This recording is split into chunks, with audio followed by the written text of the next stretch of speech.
Amen. All right, we are in 2 Samuel chapter 15. Let me go back to chapter 15, verses 9 and 10. I want to go back there. The king said to him, "Go in peace." He arose and went to Hebron. But Absalom sent spies throughout all the tribes of Israel, saying, "As soon as you hear the sound of the trumpet, then you shall say, 'Absalom is king in Hebron.'" Absalom is at odds with his father David. He's going to try to overthrow his father. He's had a plot, he's had a scheme, he's working at it. It all goes back to his brother Amnon violating his sister Tamar, and anger and resentment from all of that. This all has taken place over several years now. And he has sort of been in exile. Now he's back again in Jerusalem. But he has a scheme in mind, and that's to overthrow David, his father. And now he's told his father deceitfully, "I need to go down to Hebron and keep a vow that I made, make a sacrifice there." And he goes to Hebron. This is just south of Jerusalem, several miles. And it's where David was first anointed king over Judah. And then eventually he was made king over all the tribes, but first in Hebron. This is where Absalom was born. So he has some popularity there. And so he goes here in a ruse. And when he gets there, he sent messengers through all the tribes of Israel. And there will be the sound of a trumpet. When you hear the sound of the trumpet, Absalom's been made king in Israel. And everybody's supposed to rally for that. So there's the plot that's in force right now. And then verses 17 and 18. The king went out and all the people with him. They stopped at the last house. Now all his servants passed on beside him. All the Kerethites, all the Pelethites, all the Gittites, 600 men who had come with him from Gath, passed on before the king. So David now is having to exit Jerusalem. He's running for his life. There's a big company of people with him, and they're leaving Jerusalem. Absalom's taking over. Absalom then will travel northward from Hebron to Jerusalem and enter the city. That's in our future text. So Absalom is overthrowing the throne. David's on his way out to spare the people with him, to spare the city of Jerusalem from a battle and preserve people alive there. And he's leaving Jerusalem. Here he goes. And just as he's exiting Jerusalem, he stops at the last house. And he begins to observe all the people passing by before him who are with him. And as he observes them, he is going to then continue to leave Jerusalem area, and he's going to have an encounter with 6 key people. That's where we left off last week. Here are 6 key people that David is going to encounter as he's leaving Jerusalem and heading across the Jordan River. And we begin now in verses 19 through 23. Then the king said to Ittai the Gittite, "Why will you also go with us? Return and remain with the king. For you are a foreigner and also an exile. Return to your own place. You came only yesterday, and shall I today make you wander with us while I go where I will? Return and take back your brothers. Mercy and truth be with you." But Ittai answered the king and said, "As the Lord lives and as my lord the king lives, surely wherever my lord the king may be, whether for death or for life, there also your servant will be." Therefore David said to Ittai, "Go and pass over." So Ittai the Gittite passed over with all his men and all the little ones who were with him. While all the country was weeping with a loud voice, all the people passed over. The king also passed over the brook Kidron, and all the people passed over toward the way of the wilderness. Understanding the geography of this text is going to be important. You can visualize what's going on here when you understand places that are mentioned and the direction that's being taken, where David is and where he's going. So we'll do a little bit of that. Right now, focus on Ittai the Gittite. When we say Gittite, what is that? Where's he from? Where? Gath. This is a terminology that associates him with the city of Gath. What do you know about Gath?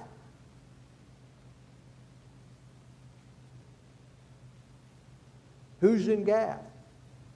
Who was in Gath? Where is Gath? What is it? Anybody remember a great big guy that David fought?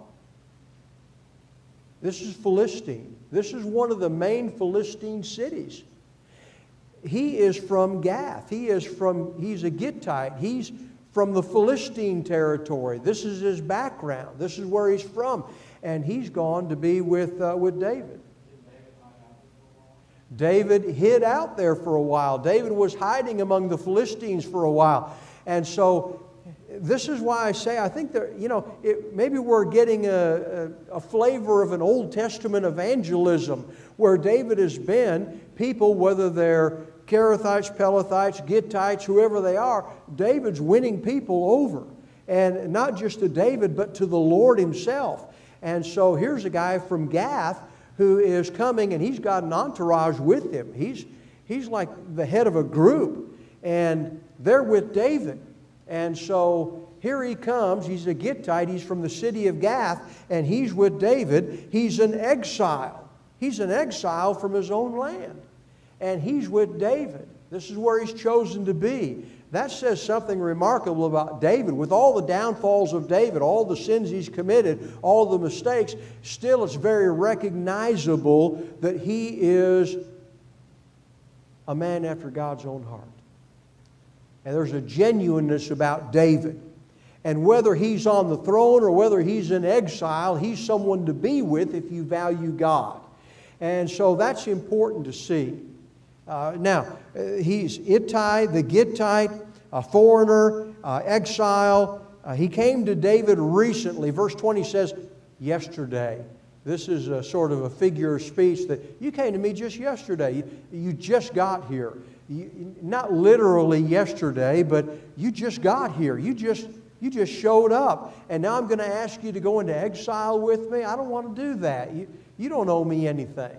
You just arrived. You're a newcomer. And I don't want to put you through this. But Ittai refuses to do that. In verse 19, David said to Ittai the Gittite, why will you also go with us? Return and remain with the king. He's talking about Absalom. Absalom has made himself king. Remain with the king. Just go back to Jerusalem and stay there. That's what he means by that in verse 19. But Ittai shows a loyalty to David, and you read that in verse 21. As the Lord lives, as my Lord the King lives, surely wherever my Lord the King may be, whether by death or by life, your servant will be there. What does that sound like? What does it remind you of?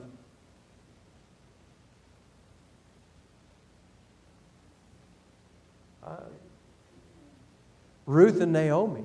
It sounds a lot like Ruth and Naomi when Naomi was going back to Bethlehem, and she told Ruth, just stay with your own people over here. She was a foreigner. She was not an Israelite. And Ruth made this fabulous statement in Ruth chapter 1, verses 16 and 17 that is very similar to this, and they sound very close to the sentiment, the loyalty to not only the individual, but to the God they serve.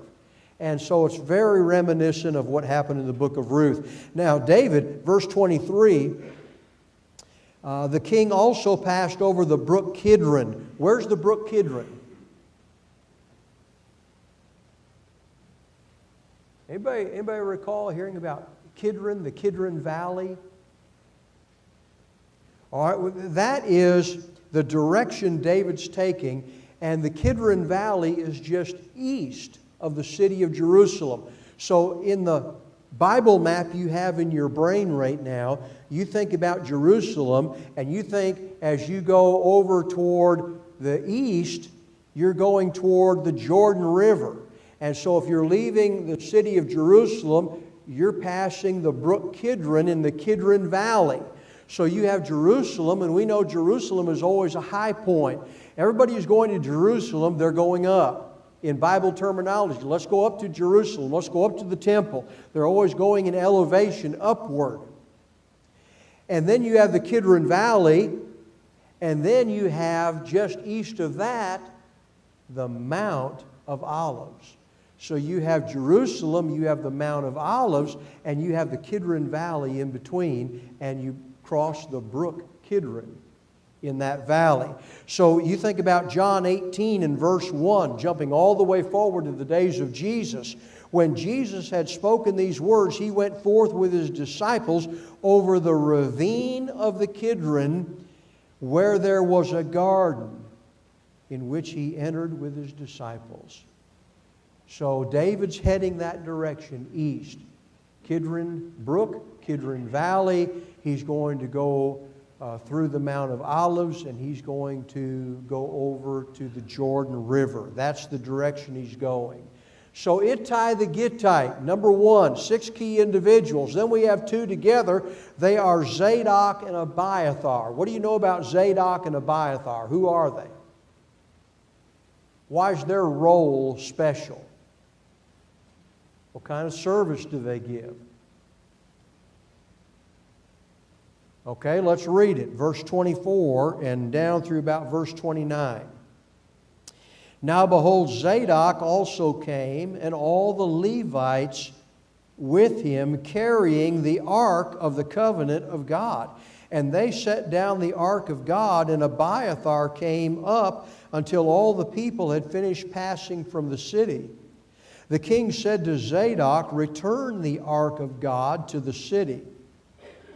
If I find favor in the sight of the Lord, then he will bring me back again and show me both it and his habitation. But if he should say thus, I have no delight in you, behold, here I am. Let him do to me as seems good to him. The king said also to Zadok the priest, are you not a seer? Return to the city in peace, and your 2 sons with you, your son Ahimaaz and Jonathan, the son of Abiathar. See, I'm going to wait at the fords of the wilderness until word comes from you to inform me.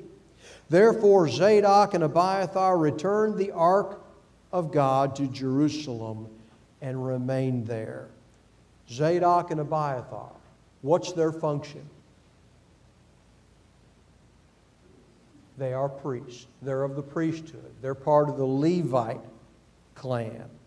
Zadok, you'll find out if you care to do any investigating, Zadok descended from Aaron through his son Eleazar. And you'd go to 1 Chronicles chapter 6, verses 3 through 8 to find that. It appears Abiathar is from Ithamar, descended through Aaron through Ithamar. And he is the son of Ahimelech, the priest, in the family of Eli. And he was the only one, Ahimelech, he was the only one, the son, Abiathar, the son of Ahimelech, he was the only one to escape that great slaughter. Remember when Saul came in and slaughtered like 85 priests the city of Nob? He was the only one to escape, and he went to David. And so now we see him coming up again. So Abiathar, the son of Ahimelech, the priest of the family of Eli. And they each have a son. So you have 2 priests, and they each have a son. They're sent back to Jerusalem, and they are to feign, to pretend loyalty to Absalom, to remain there. And they're going to be sort of like a spy system, to figure out what's going on, to keep their ear open and figure out what Absalom's doing, what his maneuvering is going to be, and then to get word to David so that he knows what he should do next. So this is what we'll call David's information network. This is the beginning of it, and you get pieces of that as you go through the text. You find out more and more about it. Zadok, David calls him in verse 27 a seer. Maybe not all of you have the word seer in verse 27. Anybody have anything different? Verse 27, the king said also to Zadok the priest, are you not a seer? What do you have? Seer. That's a term that can be used of a prophet, but it seems like in this particular context that, and some translations will say, aren't you a man of understanding? He's observant. He notices things. He can find stuff out. Aren't you a seer? Aren't you observant? Don't you know? And maybe a hint of prophetic ability there that God's going to inform you or teach you or give you words or something. He's going to be able to figure some things out. Go back to Jerusalem. Are you not a seer? You're going to get information one way or another. You're observant and alert and you know stuff. And I want you to function in that capacity for me. So return to the city in that way. And then the priests are going to pass information to their sons. The priests are there in Jerusalem. Their sons are going to be elsewhere. They're going to get word to their sons. Their sons are going to get word to David. This is the beginning, the groundwork of David's information network. And then verses 25 and 26, David shows a tremendous trust in God. In what way? Verses 25 and 26. First, return what? The Ark of God, the Ark of the Covenant. Take it. Where does it belong? It belongs in the city of Jerusalem. That's where it belongs. And so take it back there. You know who he's not like? Eli's sons, Hophni and Phinehas. He is not like them. They took the Ark of God as though it was a good luck charm. And if you've got the box, you've got God in the box. And we'll take God wherever we want Him to be, and He'll give us a victory over the enemy. That's the way the sons of Eli behaved toward the Ark of the Covenant. David's not that way. God is not in the box. He's the God who meets Israel on top of the box. He will meet them there for their sake, but He's beyond that box. And it doesn't matter where the box is. God is David's God, and He's not held in a box or in a city or in a locality. He's the God of everywhere. And wherever David goes, things are going to be all right. So he trusts God to take care of him. You take the Ark of the Covenant back to Jerusalem where it belongs. God can bring me back there. I'll see it again. And if God's not pleased with me, bringing the Ark of the Covenant with me isn't going to matter. He shows a tremendous trust in God, and wherever I go from this day forward, God's going to be with me. And God will do with me what's good and what's right and what's just, and I trust Him in that. And I thought about a song. And you will too. Anywhere with Jesus I can safely go.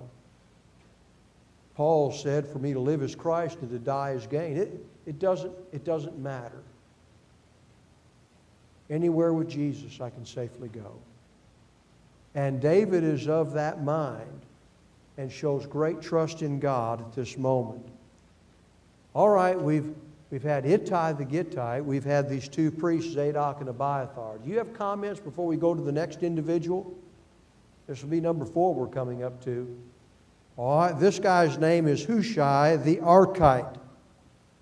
And we're going to begin reading in verse 30. David went up the ascent of the Mount of Olives. I told you, leaving the city of Jerusalem, going eastward, Brook Kidron Valley. Now we ascend up the Mount of Olives. He's heading east toward the Jordan River. He ascends the Mount of Olives and wept as he went, and his head was covered, and he walked barefoot.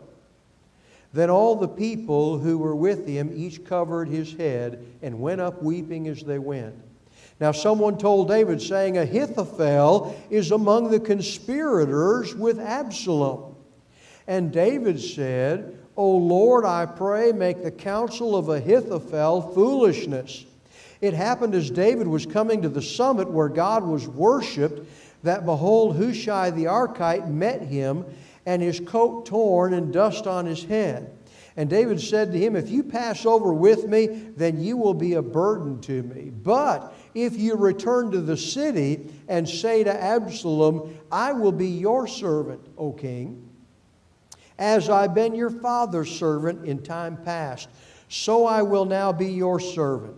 Then you can thwart the counsel of Ahithophel for me. Are not Zadok and Abiathar the priest with you there?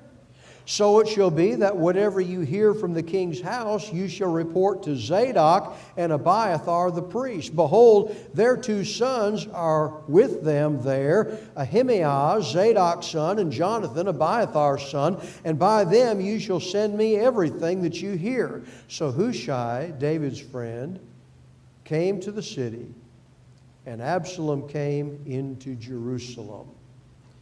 So David's information network is now expanding. We're plugging in more people. We're getting more details about how that's going to work. Hushai is a trusted counselor and friend of David. And Hushai is going to have direct access to Absalom. When he finds stuff out, who's he going to tell? The priests, Zadok and Abiathar. And when they find out from Hushai, they're going to pass it on to their sons. We have more to learn about how the information is going to get to their sons. And then the sons are going to get word to David. So David offers this prayer about Ahithophel. Remember, Ahithophel is grandpa to Bathsheba. So he may have a bone to pick with David. And he flips sides from David to Absalom. And we remember about Ahithophel that the counsel of Ahithophel was like inquiring of God. He was that wise. He was that intelligent. He could devise and understand things. And if you ask him, it was as sure as if you had approached God and asked him personally.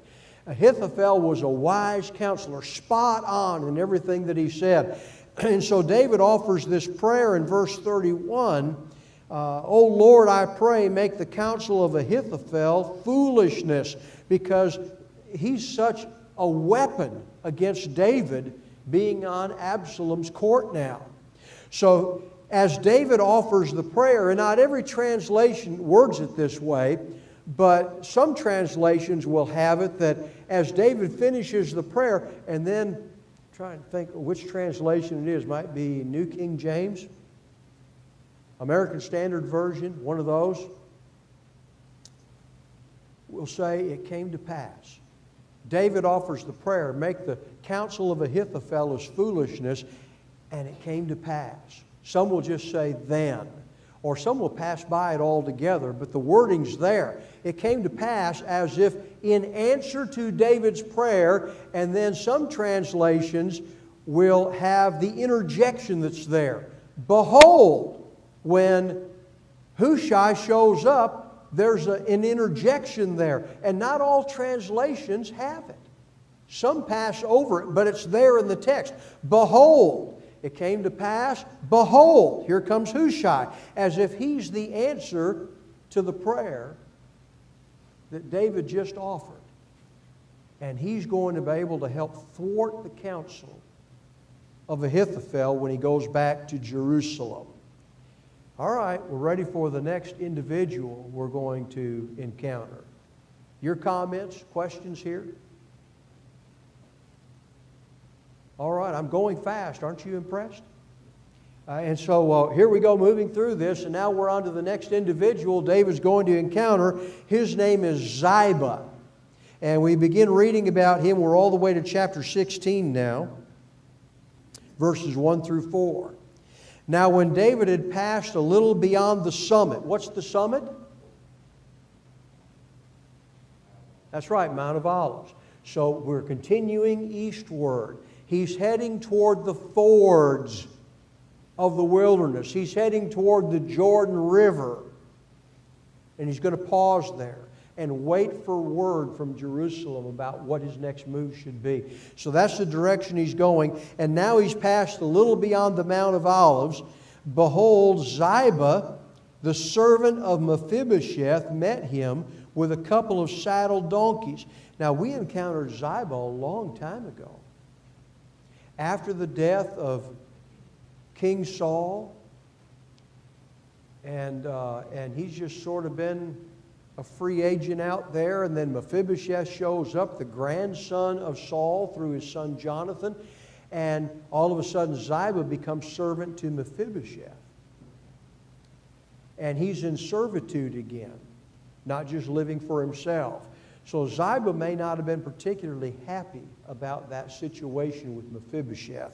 Well, here he comes. Here comes Ziba, the servant of Mephibosheth, and he met David with a couple of saddled donkeys, and on them were 200 loaves of bread, 100 clusters of raisins, 100 summer fruits, and a jug of wine. Maybe you get the idea about the amount of people who may be following David. Pretty good group. The king said to Ziba, "Why do you have these?" Ziba said, "The donkeys are for the king's household to ride, and the bread and summer fruit for the young men to eat, and the wine for whoever is faint in the wilderness to drink." Then the king said, "And where is your master's son?"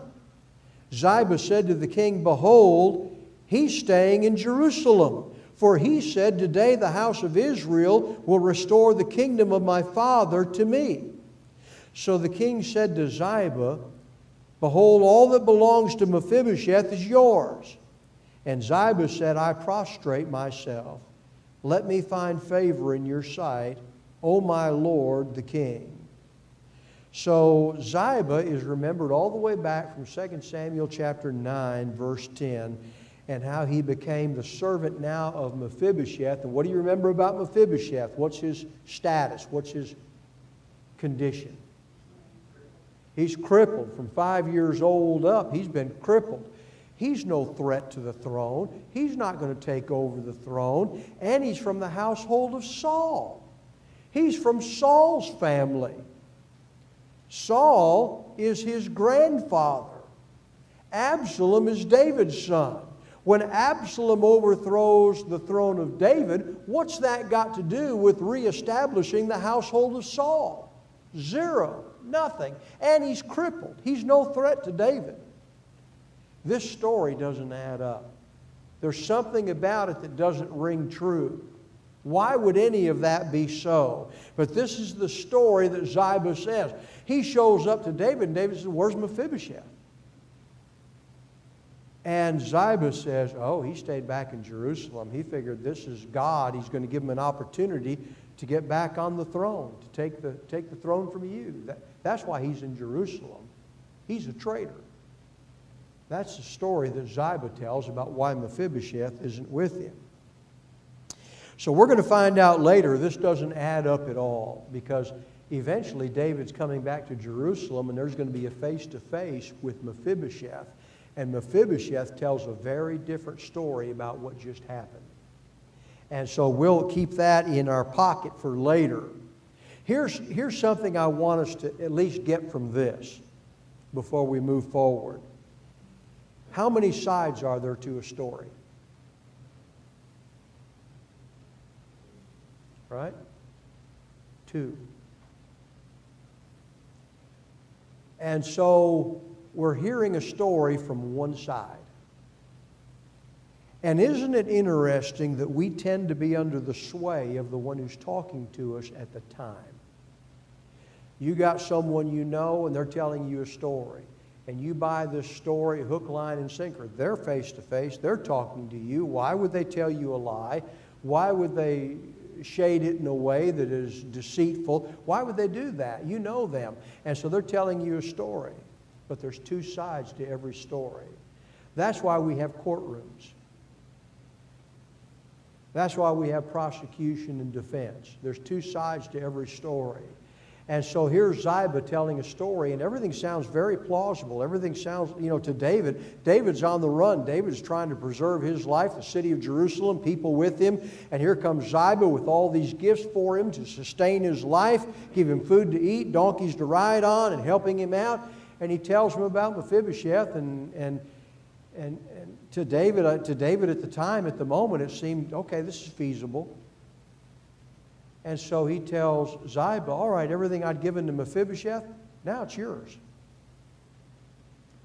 But there's 2 sides to every story. We're going to hear the other side of this later when David comes back to Jerusalem. I think that's an important lesson for us, because that still happens, and it happens all the time. Someone tells us something, and we're under the sway of the one who's talking to us. But we need to step back from that and say, okay, there's 2 sides to every story. what's the other side to the story? That's true as elders face problems in congregations. It's true in our families. It's true in our friendships. It's true everywhere. There's two sides. We need to just slow down a little bit until we hear the other side of this thing and figure it out. There could be more going on. Then we come to a fellow by the name of Shimei. Last one, number 6. His name, Shimei, sounds deceitful, doesn't it? Shimei. He's giving you the Shimei. And that's the way his name sounds to me every time I hear it. So here we are, verses 5 through 8. When King David came to Bahurim, behold, there came out from there a man of the family of the house of Saul, whose name was Shimei, the son of Gera. He came out cursing continually as he came. He threw stones at David and at all the servants of King David, and all the people and all the mighty men were at his right hand and his left. Thus Shimei said when he cursed, get out, you man of bloodshed and worthless fellow. The Lord has returned upon you all the bloodshed of the house of Saul, in whose place you've reigned. And the Lord has given the kingdom into the hand of your son Absalom. And behold, you are taken in your own evil. You are a man of bloodshed. So Bahurim, following our direction, Bahurim is northeast of the Mount of Olives toward the fords of the Jordan River. David's still on track that way. This guy belongs to the family of Saul, and he's blaming David for all the bloodshed of the house of Saul. He could mean Saul and his sons on Mount Gilboa. He could mean Abner, David's commander. He could mean Ishbosheth, Saul's son. He could mean a number of things. Shimei is throwing stones and dirt and calling curses down on David. And I want you to notice verse 6. On David's right hand and on his left hand are his mighty men. At the end of 2 Samuel, we're going to read the account of David's mighty men and who they are. And when you see the ability, the warriors that these mighty men are, they are gritting their teeth. Their king is being assaulted with dirt, rocks, and curses by this skunk of an individual. And one of them turns to David and said, let me just go cut off his head. And I mean, he could have done it without even thinking about it. These are David's mighty men. This is the secret service. This is black ops. These guys are trained. And David holds them back. Verse 9. Then Abishai, the son of Zeruiah, said to the king, why should this dead dog curse my lord the king? Let me go over now and cut off his head. But the king said, what have I to do with you, O sons of Zeruiah? If he curses, and if the Lord's told him, curse David, then who shall say, why have you done so? Then David said to Abishai and all his servants, behold, my son, who came out from me, seeks my life. How much more now this Benjamite? Let him alone, let him curse, for the Lord has told him. Perhaps the Lord will look on my affliction and return good to me instead of his cursing this day. So David and his men went on the way. And Shimei went along on the hillside parallel with him, and as he went, he cursed, cast stones, and threw dust at him. The king and all the people who were with him arrived weary, and he refreshed himself there, fords of the Jordan. Abishai, who is he?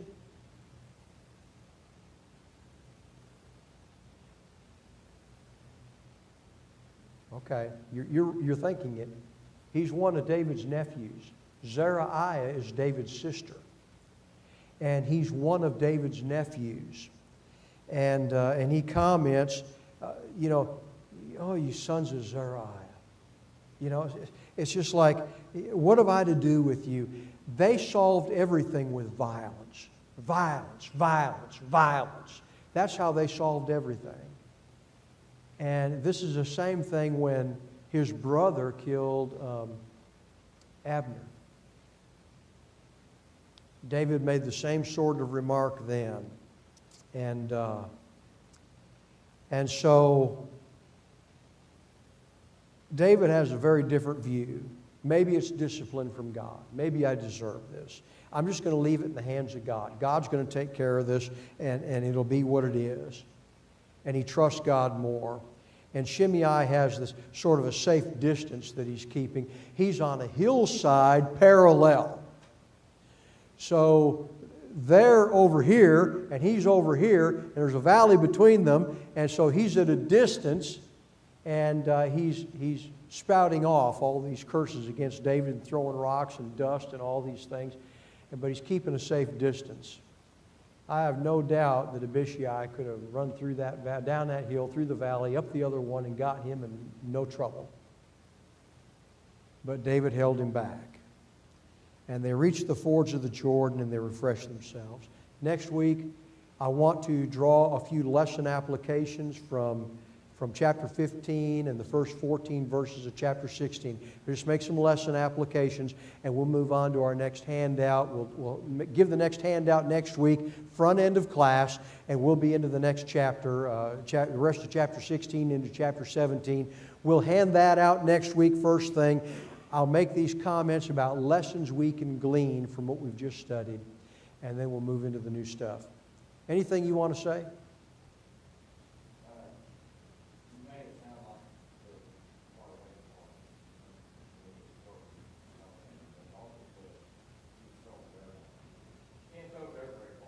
Yeah, you can throw it a direction. Where does it say? Threw dirt on him? Verse 13. Chapter 16, verse 13. On the side, he cursed and cast stones and threw dust at him, is what I have.